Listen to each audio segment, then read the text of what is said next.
Hola, buenas. ¿Qué tal? Buenas tardes. ¿Cómo les va? Una tarde agradable, una tarde de un otoño bastante caluroso. En realidad les digo que hoy es 29 de abril, o sea, unos días antes de lo que en realidad esta clase va a salir, y hoy es el día que se celebra el Día del Animal. Pero además de desearles a todas las mascotas que ustedes tengan o no, un feliz día, ¿verdad? Que ojalá, bueno, nos entre en la cabeza que al ser animal hay que respetarlo como al ser humano, exactamente.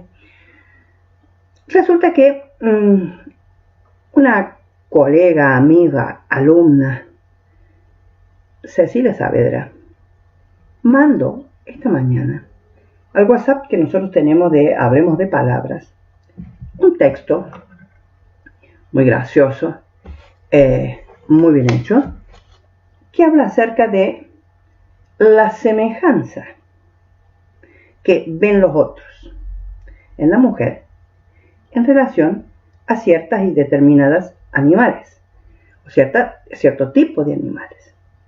Entonces, pensé lo siguiente. Les voy a leer, después se los voy a mandar por WhatsApp, obviamente, al grupito que ahora tenemos de mitos, ¿verdad? Porque me pareció muy interesante. Gracias, Cecilia. El texto dice lo siguiente, mejor dicho, hago la aclaración de por qué leo este texto. Escuchen las similitudes entre mujer, animal,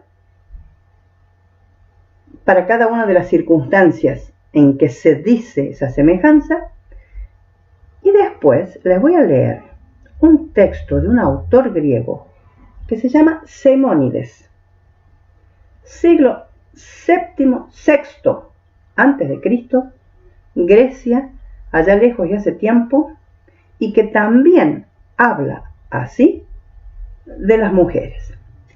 El texto de Simónides empieza así: la divinidad hizo diferente las mujeres desde un principio.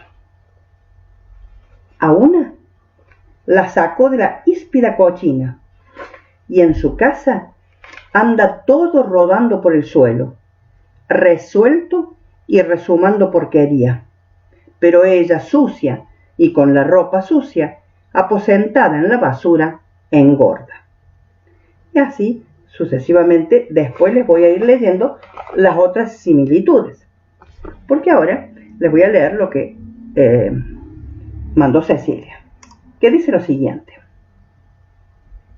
feliz día a nosotras que podemos festejar el Día del Animal, porque cuando estamos lindas nos dicen yeguas, cuando salimos a matar nos dicen perras, si nos arreglamos nos dicen monas, y cuando tenemos mucho levante nos dicen gatas, cuando estamos gordas, vacas, o si no, parecemos una chancha.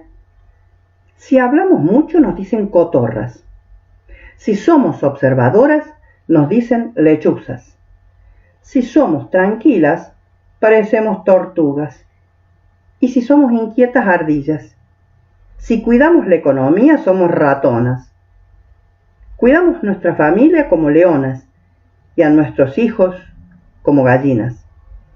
Y si estás de acuerdo, mándalo esto a todas tus amigas, etc. Muy bien. Y al final pone tipo, a algunas también les dicen zorras o víboras, pero no es este nuestro caso. Me pareció muy interesante esto porque en el instante en que lo leí, me acordé de aquello que decía Simónides, ¿verdad? En aquel momento.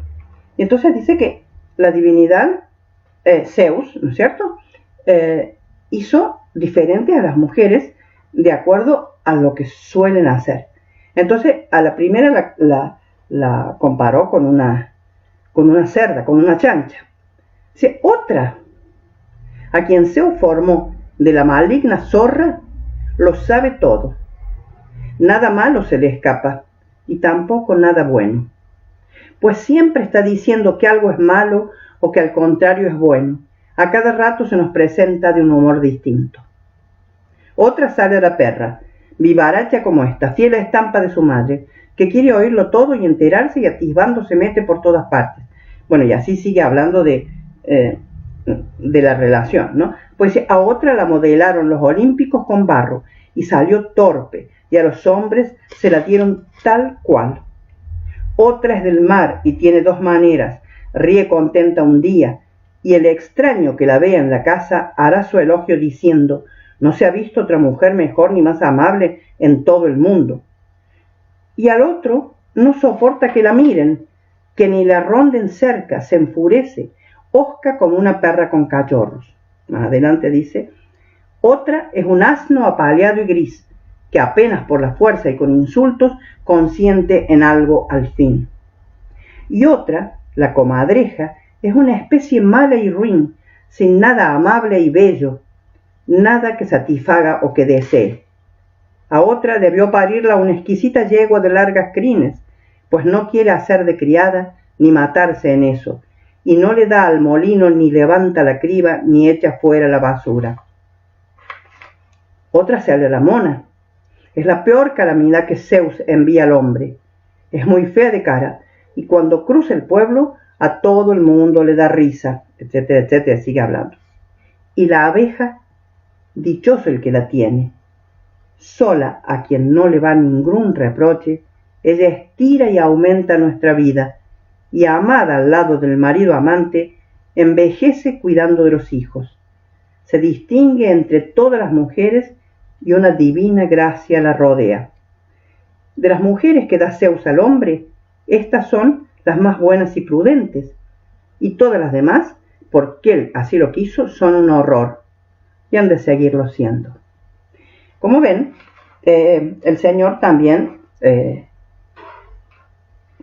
habla de las mujeres como en este texto, solamente que en este texto que nos mandó la Ceci, habla como de los matices agradables, lindos y buenos, ¿verdad? Semónides divide las mujeres por sus debilidades. Bueno, era eso lo que quería hacer en primer lugar, porque esta mañana cuando lo leí me pareció genial el texto y quise compartirlo con ustedes. Bien, nosotros estábamos hablando en la clase pasada de Dionisos y hablamos bastante de Dionisos porque vimos su relación con el teatro, su relación con la polis, su vida, y les estoy mandando en este momento el texto de las vacantes. Se lo estoy mandando por WhatsApp, después ustedes lo suben como pueden. Y entonces ahí van a poder leer. Entonces, como recién lo estoy mandando ahora, ¿verdad? Pensé lo siguiente. Les voy a dar tiempo para que lo lean completo al texto. Y entonces, después, no en esta clase, sino en la próxima o en la otra, como si fuera de deber, ¿verdad? Voy a hacer lo siguiente. Hoy voy a hacer un paréntesis en Dionisos y voy a comenzar con lo que al principio dijimos, ¿se acuerdan con Andrés una tarde que estábamos dando clases juntos, que él me preguntó qué iba a hacer a continuación de Edipo, y yo dije Penélope, y después no hice Penélope, en realidad. Comencé con Dionisos por la relación con Cadmo, ¿verdad? Entonces, lo que voy a hacer es comenzar con Penélope. Porque realmente a raíz de esto de la mujer, de lo femenino, etc., qué mejor que rescatar a esta, voy a decir, heroína, entre comillas, porque en realidad utilizar el texto heroína en las mujeres, digamos que no es muy preciso entre los griegos. No podemos decir que haya habido, lo que se llaman heroínas. Ustedes enseguida me dirían, ¿y Antígona qué pasa? un día llegaremos a Antígona y veremos si le podemos aplicar el término heroína. Sí, es el femenino de héroe, y entonces nosotros utilizamos el héroe, la heroína, pero tendríamos que ver cuáles son las características que debería resumir una persona, sexo femenino, ¿verdad? O género, también hay que ver lo de género y sexo, etcétera, ¿verdad? Femenino, para cumplir con la idea de lo que es la heroína. Así como sabemos cuáles son los valores que nosotros tomamos o que nosotros enumeramos para decir que fulano es un héroe o fulano se transformó en un héroe o el pueblo lo entronizó como héroe. Pero por eso les digo que utilizo la palabra entre comillas heroína para hablar de Penélope, pero me pareció interesante y entonces lo uní a esto de las mujeres son, Zeus hizo las mujeres así. La pregunta que yo había puesto en el título o en el resumencito del curso era: Penélope, ¿qué teje? ¿Qué está tejiendo? ¿Por qué lo hace? ¿Verdad? Y entonces comencé viendo lo siguiente. Penélope no tiene un relato mítico propio. Forma parte de un relato mítico mucho más grande, mucho más amplio, más abarcativo, que es el relato mítico de Ulises u Odiseo. Por lo tanto, lo que yo voy a hacer ahora en un principio es darles 2 o 3 datos sobre Penélope. Después voy a entrar en el relato mítico de Odiseo o Ulises, muy resumido porque no es el de él, sino en las partes en donde ingresa, en la parte en realidad, donde ingresa Penélope. Porque en realidad Penélope es conocida por ser la mujer de Ulises y es archiconocida como la metáfora de la fidelidad, ¿verdad? ¿A quién? A Ulises.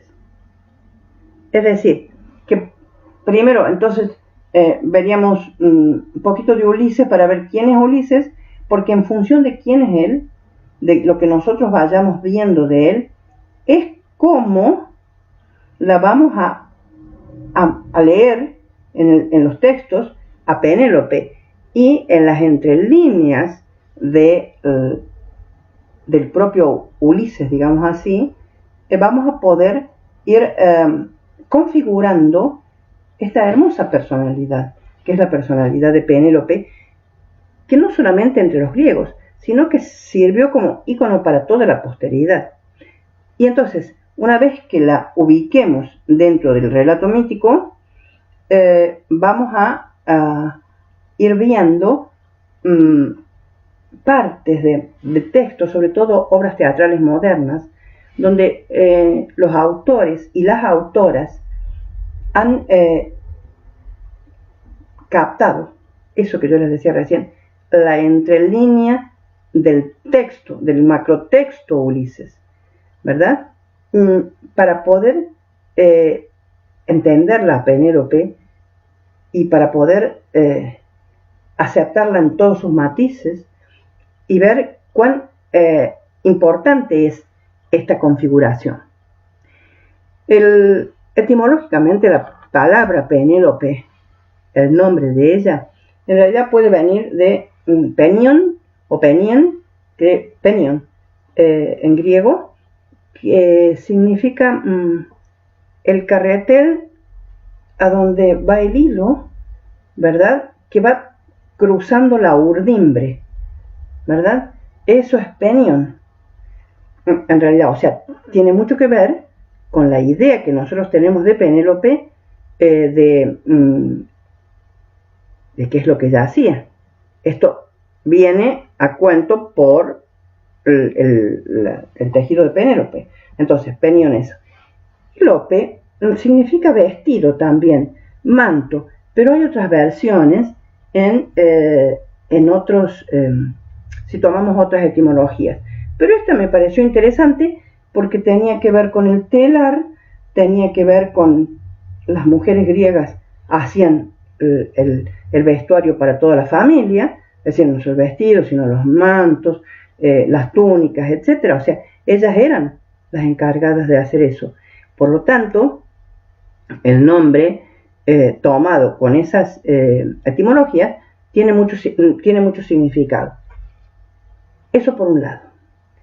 Eso en cuanto al nombre. Pero en cuanto a lo que ella significa por su forma de actuar, la metáfora es fidelidad. Y entonces ahí tenemos que ir viendo de dónde nosotros podemos entender que ella sea la metáfora de la fidelidad. Para lo cual nos vamos a tener que referir a la Odisea, que es donde por primera vez aparece mencionada esta mujer, ¿verdad? Entonces, bueno, después vamos a hablar un poquitito de la Odisea y yo les voy a indicar bien, porque la Odisea la deben tener, si no, avísenme si no la tienen, y entonces yo les mando también la Odisea, cualquier versión, porque yo con que les diga el canto o el libro donde aparece Penélope, ustedes ya lo van a encontrar, no van a tener ningún problema. Bien, sí me interesa, antes de entrar con la cuestión de Ulises, es la genealogía, digamos, de Penélope.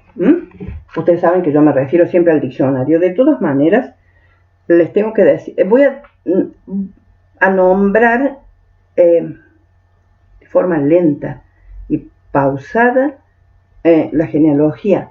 Se las mando también bueno, los que tengan levantado el diccionario de mito griego o los que lo tengan en su casa, lo pueden buscar, yo les digo la página, o si buscan Penélope en el diccionario y ahí les va a indicar dónde está el cuadrito en donde aparece toda la genealogía. De todas maneras, su padre se llamaba Icario. Era de la región de Esparta, Icario. Y tenía... Y acá empezamos con digamos, no los problemitas de la genealogía, pero sí los diferentes caminos de las diferentes versiones. Hay una versión que dice que Icario tenía un hermano que se llamaba Tindario, y este nombre me interesa que lo escuchen bien, Tindario, porque es interesante la relación con Ulises, etc. Entonces, Icario se casa con una náyade llamada Peribea, que es una náyade. Náyade es una ninfa de los ríos, de las aguas, de las corrientes. Esas son las náyades. Ustedes saben que las ninfas, que son los genios de la naturaleza, están divididas de acuerdo a el objeto que protegen o el objeto que es ser en realidad. Entonces hay ninfas de los árboles, ¿verdad? Y hay ninfas de las fuentes, hay ninfas de los montes y hay ninfas de las aguas y las corrientes y las fuentes, y estas se llaman náyades. Una náyade llamada Peribea se casa con este señor de Esparta llamado Icario, que tiene por hermano, en algunos lugares dice padre, pero es muy extraño por el tiempo el que sea el padre. En la mayoría de las versiones dice que el hermano de Icario, el hermano y no el padre, es este tal Tindario, que ya van a ver qué importante es. Muy bien, entre Icario y Peribea tienen varios hijos, y una uno de esos hijos es una hija llamada Penélope. O sea que Penélope pertenecería a la región de Esparta. Por ahí estamos bien, ¿verdad? Muy bien, entonces la tenemos a Penélope, a su padre y a su madre. Ahora me voy a referir a Tindario, o sea, al hermano de Icario. Porque tiene que ver todo esto con el casamiento de Penélope y Ulises. Por lo siguiente, Tindario, también de la región de Esparta, se casa con una doncella llamada Leda. Leda, hermosa, maravillosa, es objeto de los amores de Zeus. Entonces se acuerdan que cada vez que Zeus aparece mirando a una mujer, tiene que tener relaciones con ella porque es su forma de ser, está en su ADN, ¿verdad? Y entonces tiene que poseer lo que quiere. Es una de sus formas de poder, ¿verdad? Así como una de sus formas de poder es el metamorfosearse en diferentes seres para poder poseer. ¿Se acuerdan que se transformó en el caso de Europa en aquel toro blanco maravilloso? Muy bien, en el caso de Leda se transforma en cisne. Muy bien. Una noche Tindario no está Leda en sus aposentos, aparece este cisne maravilloso, la posee a ella, ¿verdad? Hay unos cuadros que les voy a mandar realmente porque son hermosos, los cuadros de esta relación, todo este juego de Zeus y Leda, ¿verdad? La cuestión es que de la relación entre Zeus y Leda, y después Leda y Tindario, su marido, o Tindareo a veces, ¿verdad? Van a nacer 4 personajes importantes. Por un lado, van a nacer Helena y Clitemnestra, la famosa Helena de Troya, la que nosotros conocemos como Helena de Troya. ¿Pero por qué de Troya? Porque huyó a Troya, ¿verdad? Por eso no es que fuera de Troya, era de Esparta. Helena es de Esparta. Muy bien, Helena y Clitemnestra, su hermana, que después vamos a hablar también de ella, porque es la esposa de Agamemnón, rey de Micenas, y el gran rey que lleva a todos los griegos a Troya. Pero por otro lado, además de estas 2 mujeres, nace un par de varones que se llaman los Dioscuros. La palabra Dioscuro en griego significa Dios por un lado, que es una forma de decir Zeus Dios. O sea, fíjense de dónde venimos con esto de Dios, ¿verdad? Significa divinidad, ¿verdad? Y curos, que significa muchachos, jovenzuelos. Entonces, los Dioscuros son los muchachos, los hijos de Zeus. ¿Quiénes son? Les va a sonar el nombre.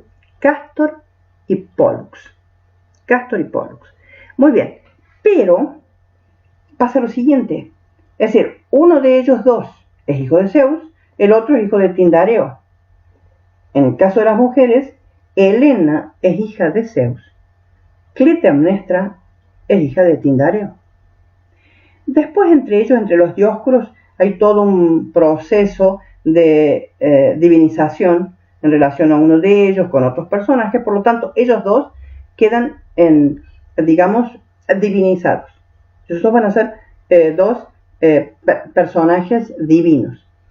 En el caso de las 2 mujeres, no, Helena va a tener siempre una parte de divinidad, no solamente de qué linda, qué divina que es, qué bella que es, no, sino una parte divina, y Clitemnestra no, es absolutamente humana, y ustedes van a ver su comportamiento es de humano con muchos problemas, ¿verdad? Muy bien, entonces, fíjense, tengo Tindareo, Leda y Helena, que es la que interesa en relación a Penélope. ¿Por qué en relación a Penélope? En relación a la historia de Penélope. Porque pasa lo siguiente, y después van a ver cómo lo repite el diccionario y lo repiten los autores. Bueno, y por supuesto Vernán, que es mi librito de cabecera, ¿verdad? Bien, cuando llegue el momento de casarla a Helena, claro, Helena, hermosísima, tenía cantidades de pretendientes, ¿verdad? Y entonces, claro, era todo un problema porque, bueno, ella no se decidía, etc. Y entonces, entre uno de los pretendientes era Ulises, o Odiseo. Ellos lo llaman indistintamente, depende que en ese momento cómo me sale, pero de todas maneras, era Ulises y otros pretendientes importantísimos.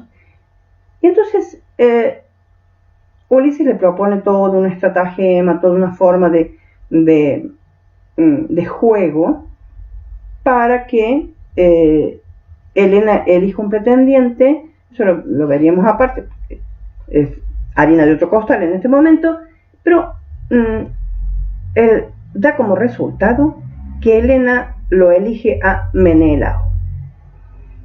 Por otro lado, entonces tenemos Menelao y Agamemnón, hermanos también. Muy bien. Helena lo elige a Menelao y entonces, bueno, Ulises queda fuera, pero Ulises le dice al padre de Helena, o sea, a Tindareo, lo siguiente, que así como los tres mosqueteros y D'Artagnan, todos a una, uno para todos, que todos los pretendientes, no importa quién elige a Helena, deben prometer que uno de ellos va a ser el elegido, pero que el resto va a quedar comprometido bajo una promesa importante guerrera, ¿verdad?, a disposición de el elegido por Helena y de Helena. O sea, que todos prometieron que sea cual fuere el elegido, el resto se compromete a no estar al servicio, porque son todos reyes y gente muy importante, pero sí estar a disposición en el caso de que se lo necesite. Muy bien, Helena elige a Menelao, claro, pero entonces viene la parte de Ulises. Ulises se queda sin esposa. Entonces Ulises va a hacer todo un juego para buscar una esposa realmente digna de él, ¿verdad? Fíjense en lo que les estoy diciendo, digna de él, y que a él además le guste, porque en el relato mítico de Ulises nosotros vamos a poder hablar y vamos a mencionar mucho de que esto de a Ulises le gusta, o a Circe le gusta a Ulises, o Calipso se enamora de Ulises, o Ulises se enamora o tiene relaciones. ¿Por qué? Porque entra en el personaje de Ulises esto de la parte humana del sentimiento, y entonces el relato trabaja mucho también esta relación, la relación humana del sentimiento entre los hombres. Y eso es muy importante. Por lo tanto, no es que la elija Penélope por conveniencia. Además de ello, la elige a Penélope porque le gusta Penélope. Termina siendo realmente una pareja muy interesante, y una pareja donde él muestra el amor que tiene por esa mujer. Antes de seguir, quiero aclarar algo. Estamos trabajando mitos, relatos, tradiciones e historia de una sociedad absolutamente machista. No una sociedad matriarcal, sino una sociedad patriarcal. Por lo tanto, todas las características son de una sociedad donde el pater familias, ¿verdad?, es el que dicta la ley y es el que la hace cumplir, en todo el sentido de la palabra, ¿verdad? O sea que no nos tiene que asustar, ¿verdad?, esto de que él elija. Y él hace toda una estratagema para que, ¿verdad?, exista esa relación en donde él elige a la mujer y no la mujer lo elige a él. Acá en el diccionario ya les va a explicar qué es lo que sucede. Creo que eso es lo que le quería decir en relación a esta sociedad. No obstante, es una de las pocas culturas en donde la divinidad se presenta también con la característica de lo femenino. Hay divinidades masculinas y divinidades femeninas, cada una con sus características, es decir, hay dioses y hay diosas. Y no es que, supónganse, tomo la primera de las parejas, que sea hubiera, no es que Hera sea, ¿verdad?, lo femenino de Zeus. No. Zeus es una divinidad con sus características, Hera es una divinidad con sus características, que no es la feminización de esa divinidad. Eso es muy interesante. Además, acuérdense que cuando hablamos de el principio de las cosas entre los griegos, lo leemos en Hesíodo. ¿Por qué? Porque Hesíodo es el autor del siglo VIII-VII, ¿verdad?, que nos cuenta en la Teogonía cómo comenzó todo. Y dice lo siguiente: en un principio existía caos. En caos aparece Gea, la primera de las divinidades. Gea, la tierra, es la que todo lo ve, todo lo sabe, todo lo soporta, en el sentido de mantener aquí encima, ¿verdad? Todo lo mantiene así, de esa forma, y se divide el cosmos de Gea hacia arriba, de Gea hacia abajo. Por lo tanto, esa divinidad es una divinidad femenina y es muy importante. Y esa divinidad va a transmitir a divinidades femeninas muchas de sus características. Por lo tanto, a pesar de que esta es una sociedad patriarcal, ¿verdad?, sí tenemos un rol muy importante de lo femenino. Aun cuando a veces, como sucede en Esparta, por ejemplo, la mujer es muy importante, muy respetada, muy trabajada como elemento de la sociedad. ¿Por qué? En función del hombre, obviamente. Entonces, en Esparta, por ejemplo, la mujer tenía que hacer todo un estudio desde el punto de vista de lo intelectual y desde el punto de vista de lo físico. ¿Pero por qué? Porque tenía que parir hombres importantes, tenía que parir un ser humano masculino, ¿verdad? Entonces, bueno, esos son datos que uno va teniendo y que tiene que ir como tejiendo para ver, digamos, para componer el personaje de Penélope también. Eso por un lado. Entonces ya tenemos la genealogía. Ahora les voy a leer un poco la historieta de Penélope del diccionario. Después lo vamos a juntar. Después no lo vamos a juntar, sino que lo vamos a tomar a Ulises. Vamos a componer el personaje de Ulises, el relato. Colocamos a Penélope en el momento en que Homero nos dice algo de Penélope y después volvemos a Penélope. Bien, les voy a leer entonces ahora el diccionario, lo de Penélope. Y después cuando lleguemos, después de leer Homero y toda la historia, vamos a hablar de las características de digamos, las obligaciones sociales que tenía la mujer, ¿verdad? Y una de las obligaciones, como decíamos recién, era el de tejer, coser, cortar, surcir y bordar toda la ropa de la gente. Esto se lo hace en el telar, y el telar pasa a ser un elemento importantísimo en el hogar, ¿verdad? Y entonces ahí vamos a hacer referencia a otros telares.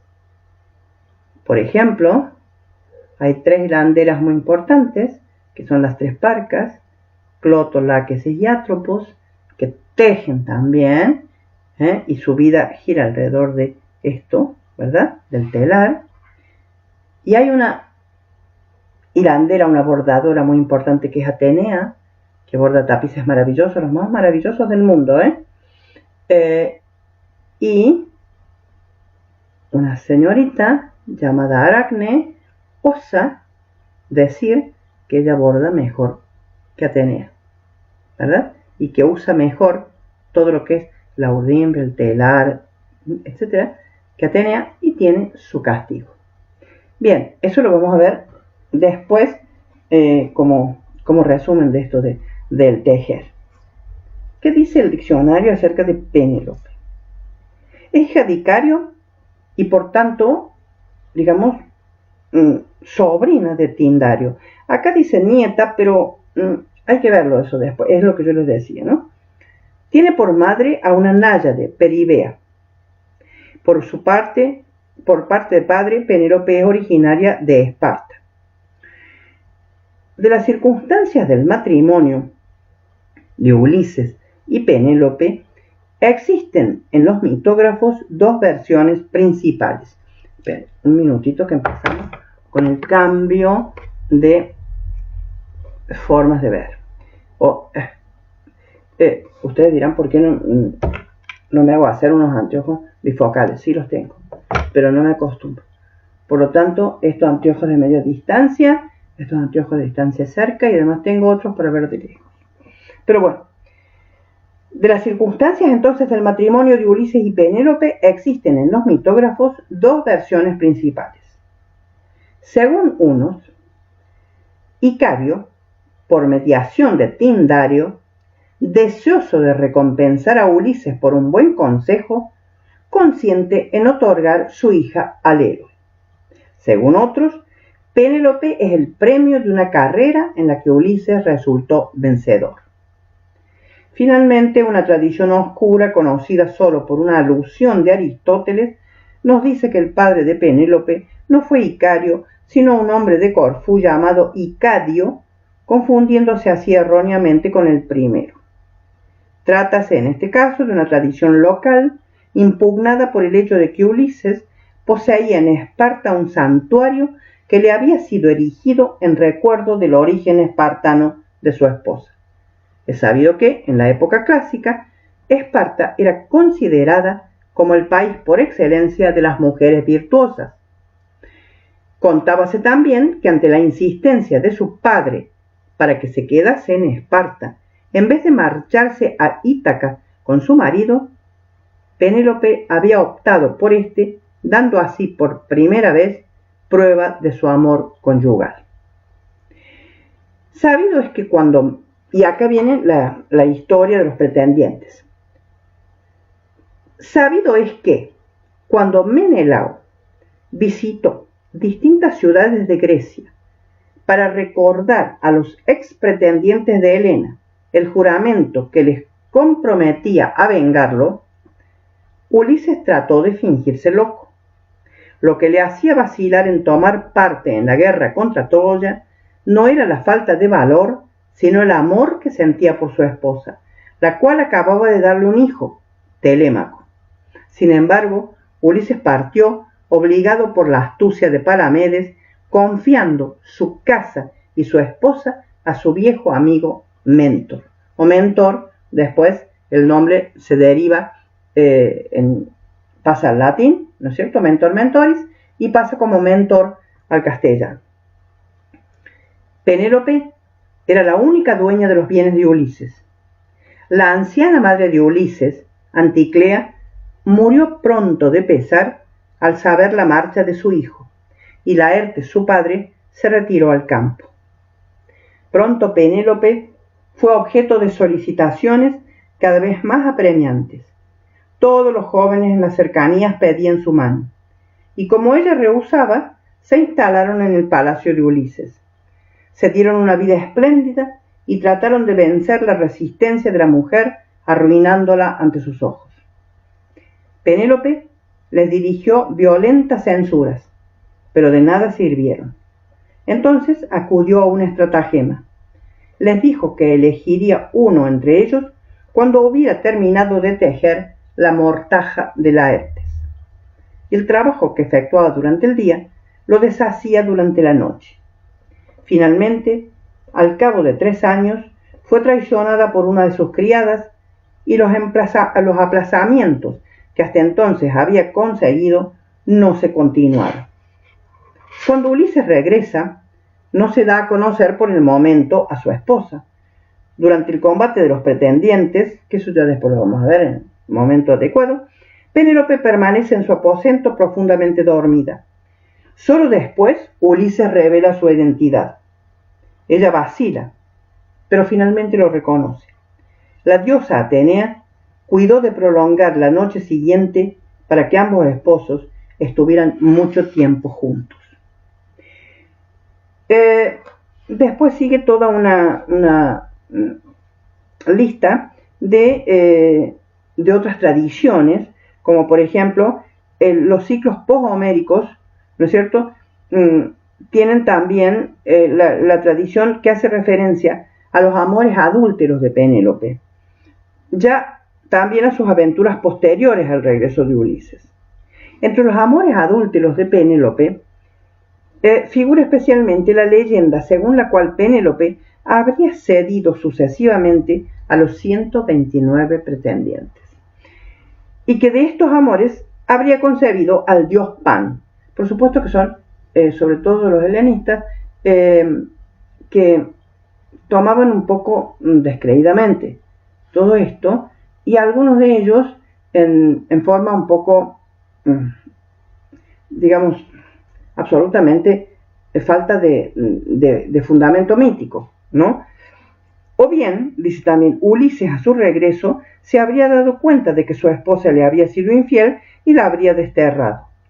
Penélope se habría retirado entonces a Esparta y de allí habría pasado a Mantinea, donde habría muerto. En este lugar se levantaba una sepultura de Penélope en Mantinea. O bien Ulises le habría dado muerte para castigarla por sus amores adúlteros con Anfínomo o Anfino, que era uno de los pretendientes. Bueno, eso es lo que dice el diccionario en relación a Penélope. Por lo tanto, vieron que no es un relato extenso, porque, claro, en realidad no es el mito propio de ella, nada más. Ella, como ustedes vieron, tiene su ingreso al relato mítico griego, a raíz de estar casada con Ulises. Voy a comenzar ahora a trabajar entonces Ulises u Odiseo. Más adelante vamos a hablar de, cuando leamos un poco acerca de la genealogía de Ulises, del origen de estos dos nombres, ¿verdad? De todas maneras tienen que saber que los dos nombres son nombres griegos y cada uno tiene su significado muy importante, y que los romanos eligieron el nombre de Ulises, ¿verdad? Más que el de Odiseo. Mientras que entre los griegos normalmente fue llamado Odiseo. Sí tenemos que, cuando yo hablo de la palabra relato en relación a estos textos míticos, lo que les quiero decir es que el relato mítico como vimos desde un comienzo, tiene sus características, ¿verdad? Es decir, es la narración de actos, acciones, es decir, verbos que ejecutan ciertos determinados personajes divinos o semidivinos y héroes, siempre paradigmáticos, y que los realizaron allá lejos y hace tiempo, ¿verdad? En una época prestigiosa, como dice uno de los autores que nosotros normalmente estamos utilizando. Entonces, el relato mítico es eso, no podemos fijarlo en un tiempo determinado, no podemos fijar datos precisos, temporales, como lo tenemos en los tiempos profanos nuestros. Pero el problema es que el relato mítico se transmitió de forma oral de generación en generación, componiendo lo que es la tradición de un pueblo. Pero claro, en un determinado momento el hombre inventa, ¿verdad?, la escritura y trasvasa todo ese relato oral, ¿verdad?, a la letra, a lo escrito. Esto hace que los autores que toman los relatos míticos, como ya hemos dicho, como Homero, como Hesíodo, como el propio Simónides, que por ahí trabaja también algunas cosas míticas, ingresen el relato mítico a un tipo de texto determinado. En el caso de la Ilíada y la Odisea, es épica pura, o sea, es una novela, ¿verdad?, escrita en verso, son novelas escritas en verso. Por lo tanto, la forma y la estructura es la de un relato de tipo literario. Entonces, el acceso que nosotros tenemos al mito no es a través de la oralidad, sino a través de la escritura. Y en la escritura, lo que interesa es el talento del autor para poner en un escrito, en un relato que venía siendo oral. Por lo tanto, elige un tema, recorta el tema, ve los personajes, compone o no los personajes, y entonces entramos en un relato de tipo ficcional, donde los personajes son personajes que pertenecen al mito, pero trabajados desde la ficción del autor.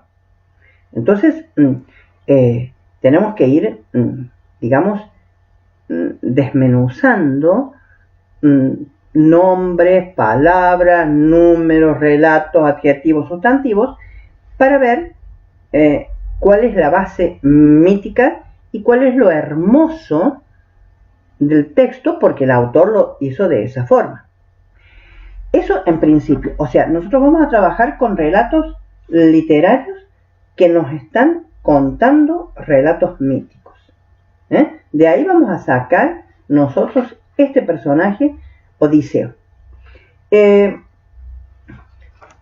Odiseo es un personaje interesantísimo, lleno de matices, y entonces yo me refiero, ¿qué quieren que les diga? A este autor maravilloso que es Vernán, ¿verdad?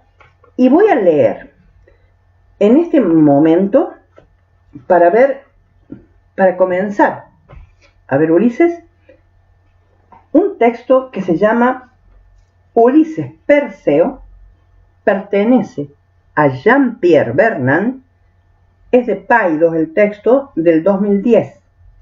Fíjense, ahí lo tienen. Ulises Perseo se llama el texto. Jean-Pierre Vernant, Paidós, 2010.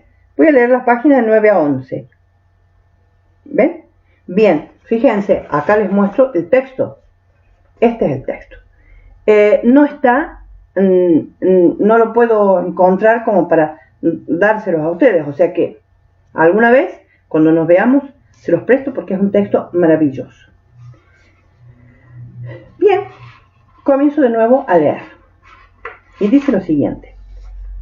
Me transformo en el relator como si fuera Bernán. Y Bernán dice lo siguiente: escuchad, chicos, no estoy acostumbrado a hablarle a gente de vuestra edad. Soy un hombre muy anciano, un bisabuelo ya. Hace 20 o 25 años, yo contaba estas historias a mi nieto, que ahora también es profesor y que ya ha sobrepasado los 30. El personaje de quien os voy a hablar se llama Ulises. Odiseus, en realidad, según su nombre griego. Le conocemos porque hace casi 3000 años, un gran poeta, que no se contentaba como yo con relatarlas vulgarmente, cantó en verso sus historias en grandes asambleas.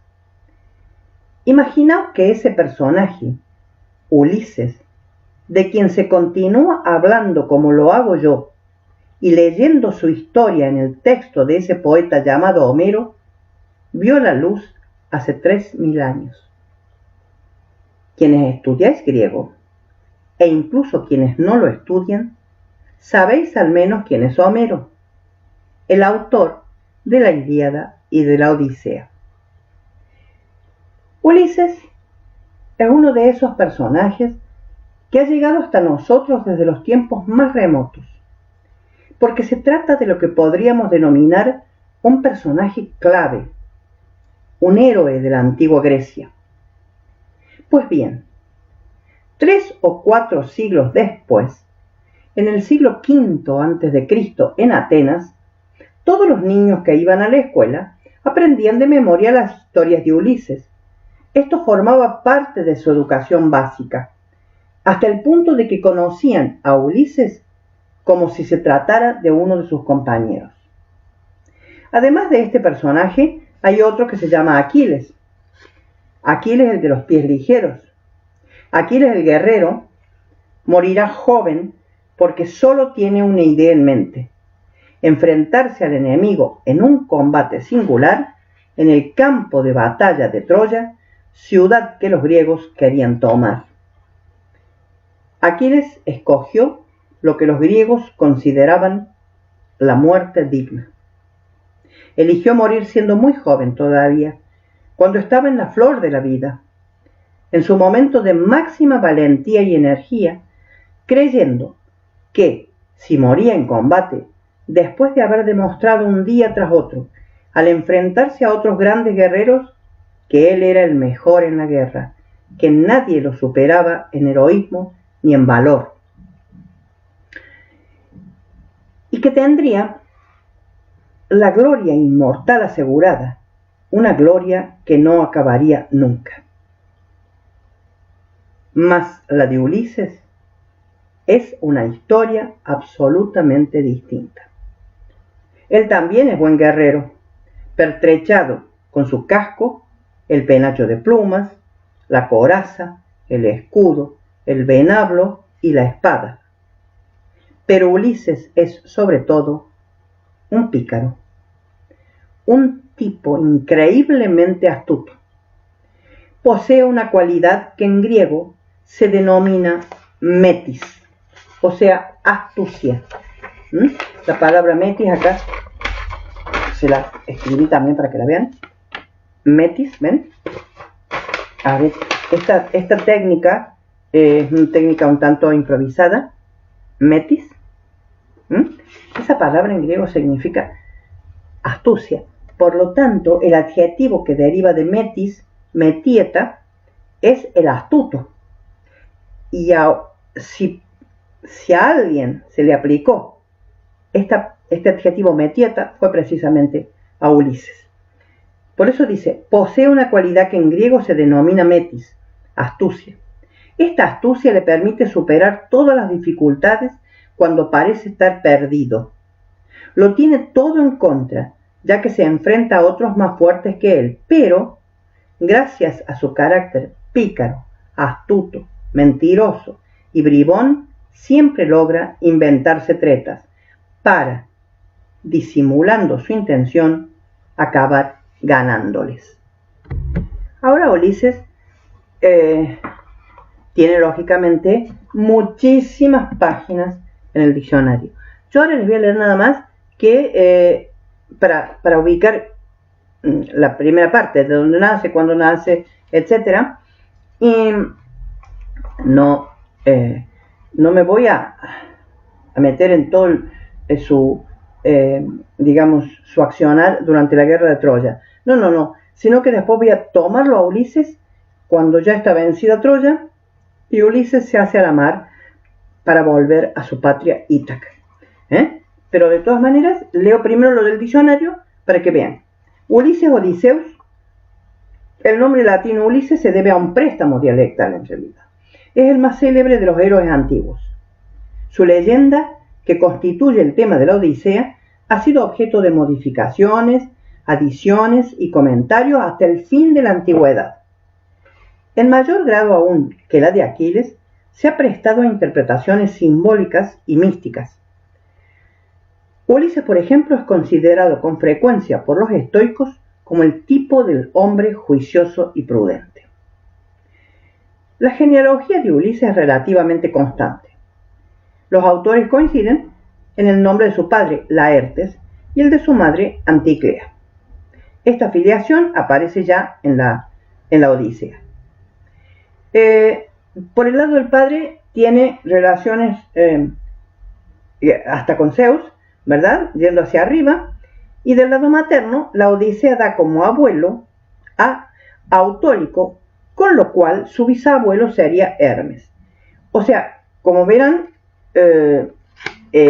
Ulises tiene ascendencia divina realmente. Pero existía una tradición según la cual Anticlea, antes de casarse con Laertes, había amado a Sísifo. Historia aparte. Y Ulises habría sido en realidad hijo de Sísifo. Esta versión es mencionada sobre todo por los trágicos, pero los poemas homéricos la ignoran a esta tradición. Ulises nació en Ítaca, que es una isla de la costa occidental de Grecia, al noroeste de Cefalonia, en el mar Jónico. Con más precisión, se dice que Anticlea lo trajo al mundo en el monte Nérito, un día en que había sido sorprendida por la lluvia, y el agua le impidió proseguir su camino. Esta anécdota tenía su origen en un juego de palabras sobre el nombre Odiseus, que se interpretaba como un fragmento. Voy a tratar de que lo entiendan porque es precioso. Poco más o menos de la frase griega. Sería un fragmento de la frase, el nombre Odiseus estaría compuesto así. Zeus llovió sobre el camino. Ese es el texto, y sacando letritas de ese texto se compondría el nombre Odiseus. Fíjense, en griego se dice así: Kataten hodon hysen ho Zeus. O sea, Joseus, Zeus, hysen, llovió, Kataten hodon, sobre el camino. Entonces, sacando unas letritas, hodon, od, de la palabra hodon, camino, sacan simplemente la letrita o de od. Después del verbo hysen, sacan la iota y la s, y ahí tengo odis. Después sacan Zeus, Joseus, Odiseus. Entonces, Odiseo es aquel que nació en el camino porque Zeus llovió en el camino, ¿verdad? Es muy lindo digamos, esa forma de componer el nombre de él. Pero la Odisea da otra interpretación del nombre de su héroe. Sísifo habría denominado así al niño porque el propio Sísifo era detestado por mucha gente, ¿verdad? Semejante bandido, yo después les voy a contar. Era detestado por mucha gente. Y Odiseus recuerda, en efecto, el verbo odisomai, que significa ser odioso. O sea que fíjense las dos versiones cómo son controvertidas. Según la tradición que presenta a Ulises como hijo de Sísifo, Anticlea, o sea su mamá, dio a luz a su hijo en Beocia cuando se dirigía a Ítaca con Laertes. O sea que, bueno, estas son las versiones del nacimiento de él, ¿verdad? De todas maneras, Laertes y Anticlea residen en Ítaca, esa isla pequeñita, maravillosa, de la cual él va a partir para ir a la guerra de Troya y a la cual él va a tratar de regresar. Ustedes saben que la metáfora del relato mítico de Ulises es el regreso a la patria, el regreso a uno, ¿verdad? Y entonces eso es interesante. Un autor llamado Constantino Cavafis, 1880 y pico, 1933, griego él, ¿verdad? Escribió un poema que todos conocen porque realmente es muy interesante y muy, digamos, develador de lo que significa Ulises. Bueno, de hecho que el nombre del texto, la Odisea, ¿verdad? ¿Qué es lo que significa Odisea? Fíjense, búsquenlo y qué es lo que es la Odisea, mi Odisea, por ejemplo, la Odisea de fulano. Entonces, tiene mucho que ver, es muy simbólico, eso es lo que decía el diccionario, que a partir de los estoicos, el personaje así como el personaje de Aquiles, quedó fijado como el ícono del guerrero, ¿verdad? El guerrero que muere joven, el guerrero que quiere la gloria por sobre todo y quiere ser recordado, y que elige no una vida común, ¿verdad? Sino el esplendor del momento. Odiseo es diferente. Es lo que decía Bernan en ese texto. Y también lo dice en el texto que ustedes normalmente tienen. Érase una vez, de la cual después, del cual texto después vamos a leer otra parte. Pero lo que quiero leerles ahora. Y antes de cerrar la clase, quiero decirles que también voy a utilizar un texto de Fernando Savater. Fíjense, acá se lo muestro, a ver si se vea bien. Fernando Savater, Último desembarco. Es de Austral. Tampoco lo encontré como para poder dárselos. Es un texto, es una obra de teatro, pero muy interesante, y de la cual voy a leer unas partecitas. Si les puedo sacar copias, así como sacó Graciela de ese texto que mando, les voy a mandar algunas partes, porque dice mucho de cómo es Ulises, lo cual hace que nosotros podamos componer el personaje de Penélope a raíz de lo que dice Ulises. Pero yo creo que por ahora ya tenemos espérense un minutito, sí, ya tenemos bastante adelantadito esto de Penélope Ulises. Antes de entrar con la formalidad del camino de Ulises de regreso para volver a encontrarse con Penélope, les voy a leer el texto de Cavafis para cerrar, y entonces en la próxima clase ya leemos Ulises, Penélope, ¿verdad? Y así de paso ustedes van teniendo tiempo para leer las vacantes. También les mando el Edipo en Colono prometido tiempo A, y bueno, así revisan aquellas clases y se acuerdan de lo que dijimos de Edipo ya mayor, Edipo adulto mayor. Bien, ¿qué es lo que se lo tengo acá? Lo traje escritito.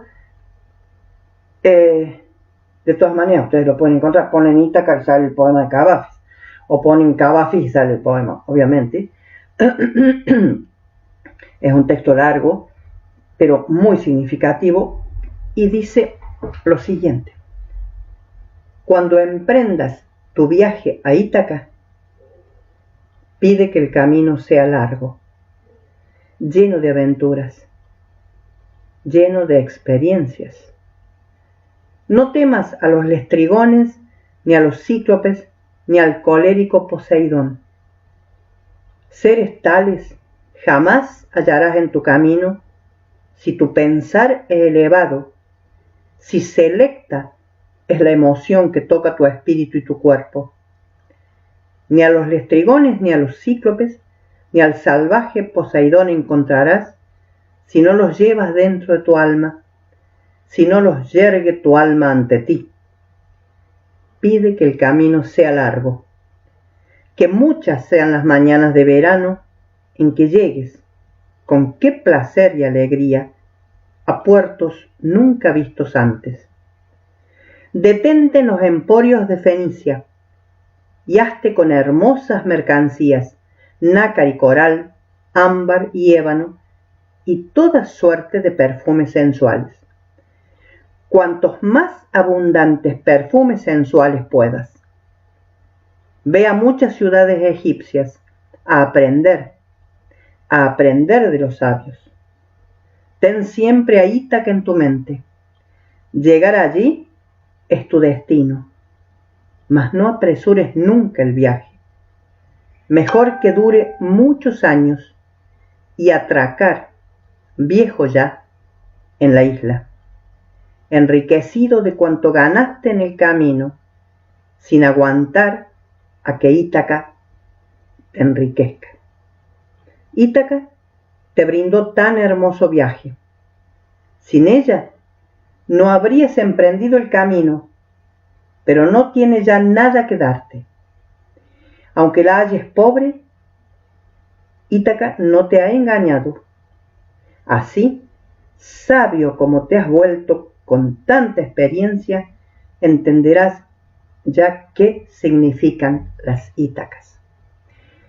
Es un texto maravilloso desde todo punto de vista, un texto para pensarlo mucho. Búsquenlo si pueden y léanlo, porque eso es lo que significa también el relato mítico de Odiseo, de Ulises, ¿verdad? Lo que significa la Odisea, lo que significa nuestra Odisea de todos los días.